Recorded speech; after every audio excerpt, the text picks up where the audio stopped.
Well, after cleaning up my garage and building my new workbench, I decided I needed a few other things around my shop. And to get started, I'm definitely going to need a crosscut sled. I have a leftover piece of this 5/8 inch thick melamine that I think will make a nice sturdy base. So I'm going to go ahead and give it a try. I have it set up the way I want it, to where I have a bit of excess to my left side.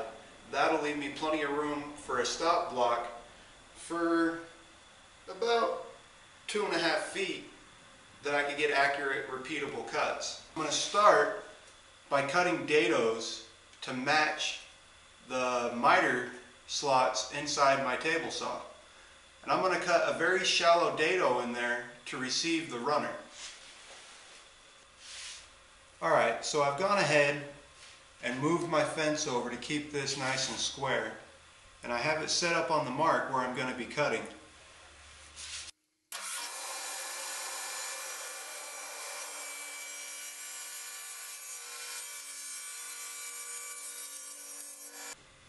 Now I've just moved my fence over and I've got it set up right on my mark to match right where the blade's going to come in.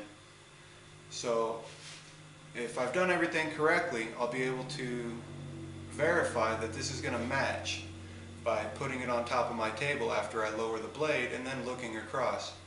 So I'm going to give it a try. I'm pretty certain I got a good mark, so let's go.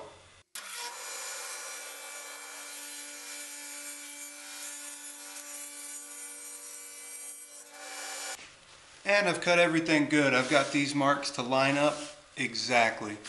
So now I'll be able to go ahead and cut my runners and install them. Now I'm ready to cut the rails for my sled. And with the depth of the dado and the depth of my miter slot, I'll have just enough room to cut a 11/16 of an inch piece to fit. That way the runners will track inside my miter slots, but they won't touch the bottom. I don't want any more friction. I want the sled to be able to glide across smoothly.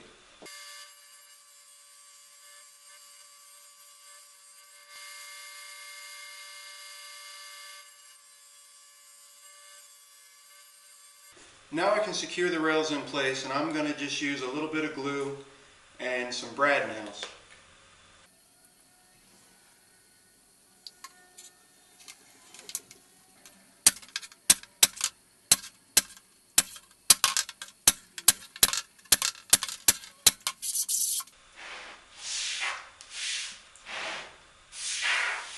And it fits nicely in the miter tracks. So now I'll just go ahead, let it set up like this, and dry overnight.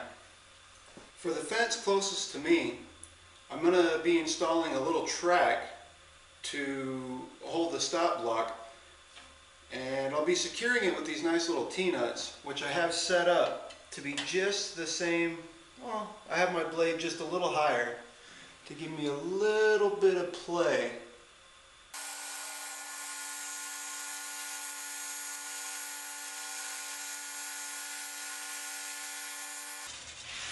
And I've got a nice fit. Well, the only piece of hardboard I could find right now is just this little cut off scrap piece. It's obviously not long enough, but it's too wide. So I can cut it down and take both pieces, match them together, and it'll be long enough.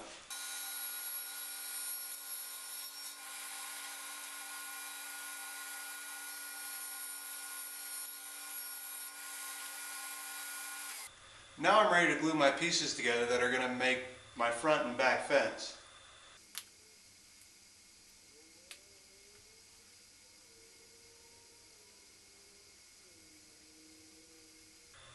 Now on this piece here I want to be careful. I don't want any glue to get inside the way of the track and gum things up.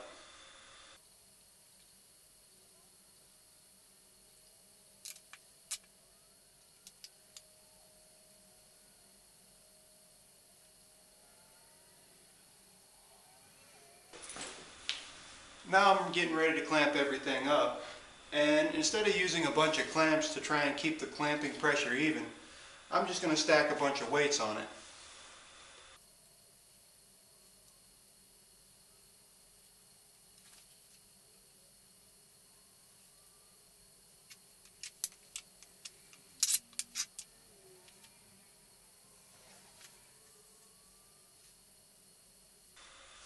I think 50 pounds should be enough to hold everything together.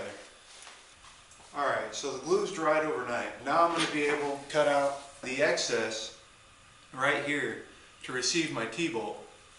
And to do that, I'm just going to cut each side, one side then the other, leaving just enough room for the threads on the bolt to slide through, but still keep the head of the bolt trapped behind this.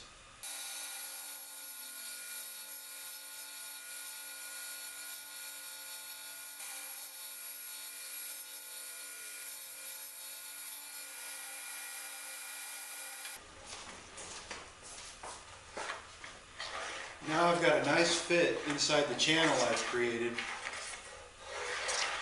and it's still in there pretty tight. Now I just have a chamfer bit set up on my router. I'm going to use that to ease the edge of the hardboard. On the bottom, by doing that, it's going to give me a small dust channel. That way, whenever I set my stop block up and make repetitive cuts, hopefully the dust will be able to escape and not get in there and skew my next cut. And then on the top, it's kind of a sharp edge there, so it'll be nice to round it over and give it a nice handle to hold on to without feeling that sharp edge.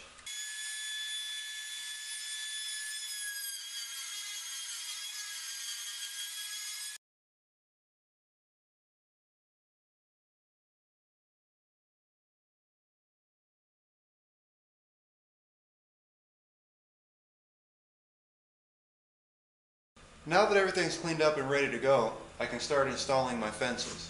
I don't plan on registering any of my work off the fence that's further away from me, so I'm going to go ahead and glue and screw that into place.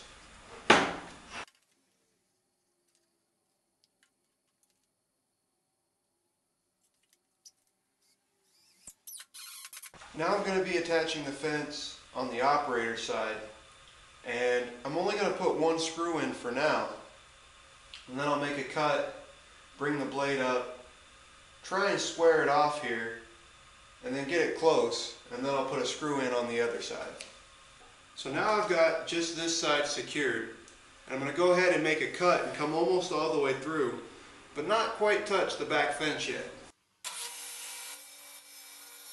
So now that I have my cut going most of the way to the back fence here, I've gone and taken my square,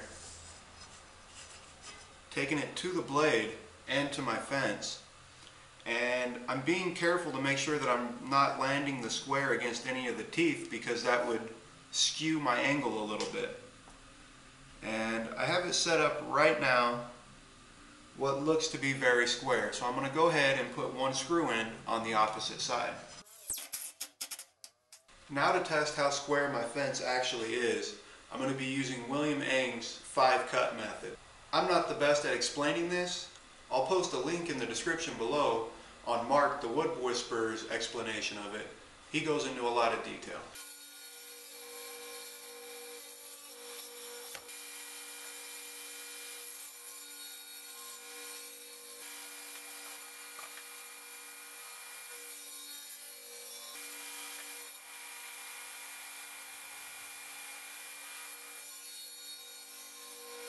So now I've marked this using A and B for the front and the back. Now I'll need to take a measurement. I have 840 thousandths of an inch at A and 735 thousandths of an inch at B. So using this 5-cut method, I'm going to subtract A from B, which is my front, from my back, which I came up with 840 thousandths of an inch minus 735 thousandths of an inch to give me 105 thousandths of an inch. Now I need to divide this by 4 because I cut 4 sides of the board. That gives me 26 thousandths of an inch. Now I also need to divide that by the length of the piece that I cut, which I came out with, I believe, 18.5 inches, and I got just a hair over 1/1000th of an inch. So to correct that, I need to move my fence forward this distance here. And to do that, I have a simple feeler gauge, and I'm going to find the right one. So now I will first clamp a stop in place, then I'll be able to move the fence according to that stop. So I have that stop clamped in there securely. Now I need to back out the screw I put on this side of the fence. So now that I have the feeler gauge in there securely, I need to go ahead and clamp this side of the fence to tighten things back up. And I have just a nice tight fit with the feeler gauge inside the stop block, which hasn't moved, and I've gone ahead and bumped my fence back. Now I can go ahead and position another screw in here, and I need to make sure not to use the same screw hole, otherwise the board could pitch back into position. Now for the stop block that I'm going to have for my fence system, I'll be able to lock into place and get repeatable cuts. I've just cut this little scrap piece of oak to be just a little lower than the height of my fence, but still be a good sturdy backstop. I have it setting flush with the bottom of the sled, and where my slot is right here, I'm just going to go ahead and transfer the mark to the inside. And then I'll get those lines to the center by using my square.